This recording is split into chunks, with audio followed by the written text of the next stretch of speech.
of my mind, not another day. You're on borrowed time, let me get away. Yeah, I'm running, yeah, I'm running. So love me or leave me, I'm standing alone. Can't shake a feeling that lives in my bones. Lie to me, tell me you wish that you could, but nothing you gave me is worth what you took. 'Cause baby, when I'm gone for good.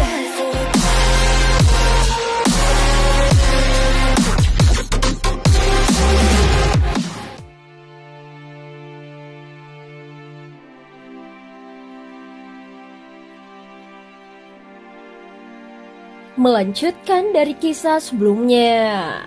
Sebelumnya akhirnya Raja Tianzang bisa bangkit kembali. Dan hal itu jelas membuat Feng Xi sangat terkejut.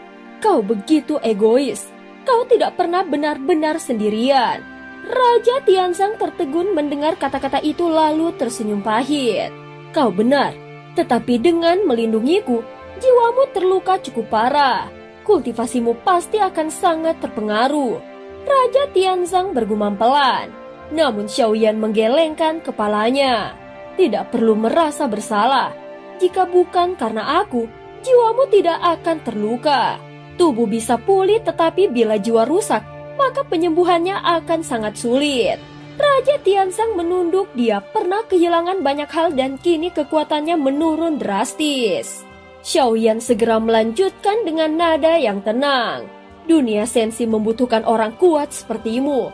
Baik manusia maupun dewa, semua pasti akan menemui kesulitan. Dulu kau membantuku berkali-kali. Kali ini biarkan aku yang membantumu. Itu adalah hal yang seharusnya. Jadi tidak perlu merasa sungkan. Dia berhenti sejenak lalu menatap Raja Tianzang. Tapi katakan padaku, kenapa kau bisa sampai dalam kondisi seperti ini? Luka seberat apa yang kau alami? Segera Raja Tianzang menarik nafas panjang. Aku datang untuk mencari simbol reinkarnasi, tetapi terjebak dalam konflik antara dua ras dunia Sanhai. Aku terkena racun, setelah itu segalanya menjadi kabur. Racun dari altar jiwa iblis itu sangat kuat. Dua ras besar Phoenix dan Naga telah terinfeksi. Aku juga sama, tetapi aku juga dijadikan alat oleh seseorang. Xiaoyan langsung menatapnya dengan tajam. Jadi apakah kau menemukan simbol reinkarnasi yang hilang dari dunia sensi itu? Raja Tianzang kembali tersenyum getir sambil menggelengkan kepalanya. Andai aku menemukannya, aku sudah lama kembali ke dunia sensi. Jadi aku belum menemukannya, tetapi aku sudah mendapatkan petunjuk, ucap Raja Tianzang. Petunjuk? Tanya Xiaoyan dengan rasa ingin tahu. Segera Raja Tianzang mengangguk. Di dunia ini ada sebuah ras misterius bernama ras Siming.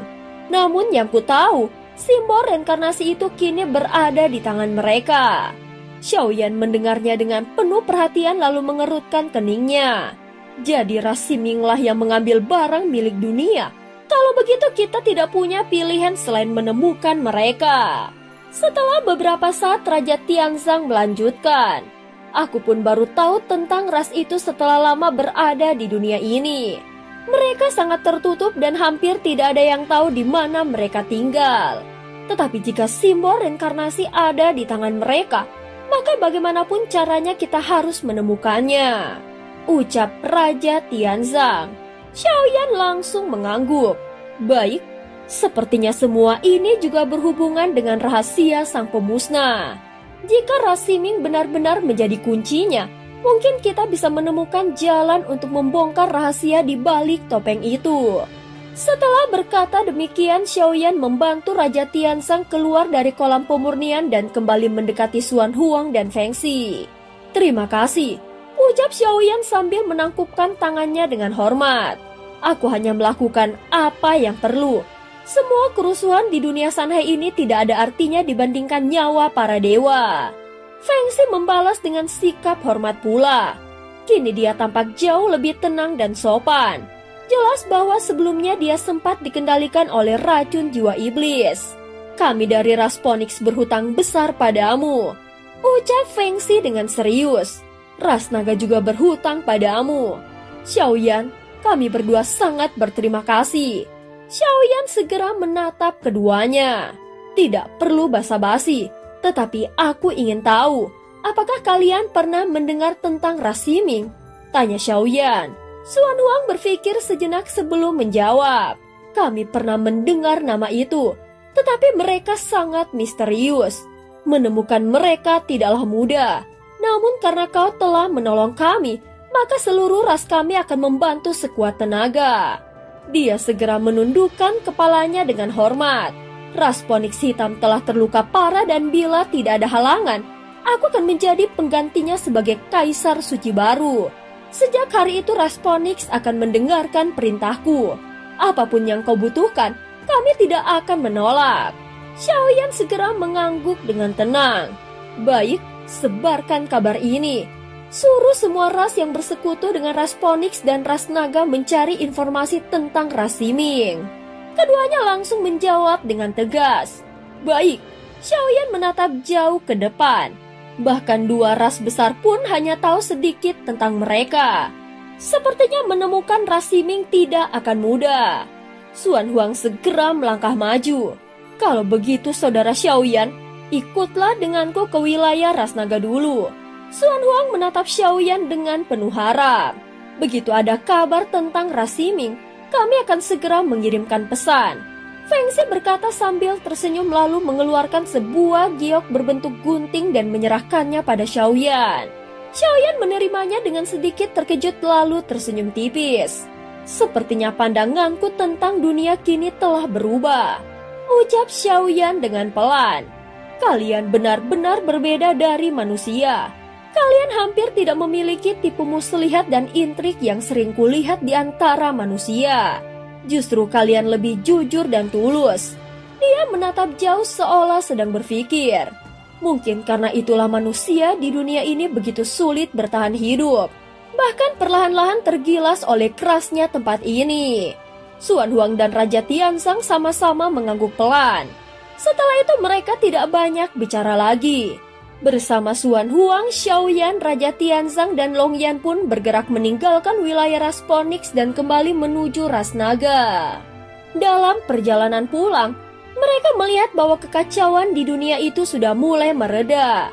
Dan seperti yang diperkirakan oleh Xiaoyan, rupanya Kaisar Iblis Angin Hitam merupakan sumber utama dari racun jiwa iblis. Setelah sosok itu dikalahkan, kekuatan jahat pun perlahan menghilang dengan sendirinya. Sesampainya di wilayah ras naga, Xuan Huang segera menyiapkan meja dan kursi besar di aula utama. Hari ini adalah hari yang patut dirayakan.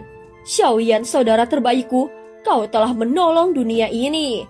Ayo biarkan semua orang menemuimu. Begitu Xuan Huang berseru, dari arah dalam istana naga muncul lebih dari 100 wanita naga yang berparas mempesona. Mereka semua bertubuh tinggi, berwajah cantik dan memancarkan aura yang kuat. Sebagian bahkan membawa pesona dingin yang tajam seperti baja, namun tetap anggun seperti naga betina yang agung. Saudaraku Xiaoyan, ucap Xuan Huang sambil tertawa lebar. Mereka semua adalah istriku. Jika ada yang kau sukai, pilih saja satu, aku tidak akan keberatan. Xiaoyan yang mendengar itu langsung terdiam dengan ekspresi kaku lalu tertawa pahit. Saudara Xuan Huang, kurasa aku sudah memiliki lebih dari cukup, ucap Xiaoyan sambil menggelengkan kepalanya dengan tak berdaya. Apa salahnya? Kau punya bakat luar biasa. Jika kau memiliki pasangan dari ras naga, itu akan memperkuat hubungan kita. Xuan Huang menepuk pundaknya dengan tawa besar. Kalau kau malas mengurusnya, biar aku yang merawatnya untukmu. Sambil berkata demikian, dia melambaikan tangannya. Seketika 100 wanita naga itu berpencar mengelilingi aula memancarkan pesona mereka masing-masing. Cahaya dari mata mereka berkilau seperti bintang dan sebagian bahkan memandang Xiaoyan dengan tatapan kagum. Tidak perlu sampai begitu, saudara Xuan Huang, ucap Xiaoyan sambil melambaikan tangannya dengan panik. Aku benar-benar tidak bisa, ucap Xiaoyan. Hahaha, tidak usah terlalu sopan. Kita ini saudara kan? Jawab Xuan Huang sambil tertawa keras. Xiaoyan hanya bisa tersenyum kaku. Di dalam hati dia merasa sedikit kewalahan melihat betapa bebas dan terbukanya kebiasaan ras naga. Xuan Huang segera menoleh ke arah Raja Tianzang dan Longyan. Kalian juga jangan sungkan. Kalian semua adalah saudara Xiaoyan. Kalau ada yang menarik hati kalian, pilih saja. Namun Longyan hanya diam dingin tanpa reaksi. Sementara Raja Tianzang, dia tersenyum kecut dan ikut menggelengkan kepalanya. Kami berdua tidak berani, jawab Raja Tianzang dengan sopan. Baiklah, kalau begitu kita minum dulu, ucap Xuan Huang sambil mengangkat cawan besar di tangannya. Namun Xiaoyan yang melihat itu malah agak ragu. Dia masih teringat bahwa Xuan Huang pernah menyebut tentang anggur asal dewa milik ras naga.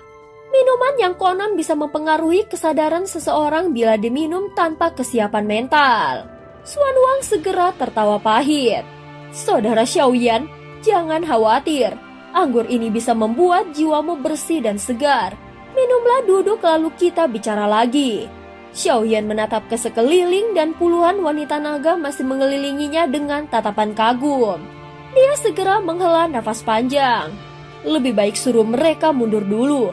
Saudara Xuan Huang, ucap Xiaoyan dengan nada lembut. Aku kurang nyaman dengan semua mata yang memperhatikan kita. Xuan Huang sempat terdiam lalu tertawa keras sambil melambaikan tangannya. Baiklah, baiklah. Kalian semua mundur dulu. Sekarang waktunya aku dan saudara Xiaoyan bersulang, ucap Xuan Huang dengan senyuman terukir di wajahnya. Dan cerita pun berakhir. Terima kasih udah dengerin Mihu dari awal sampai akhir ya. Sampai jumpa.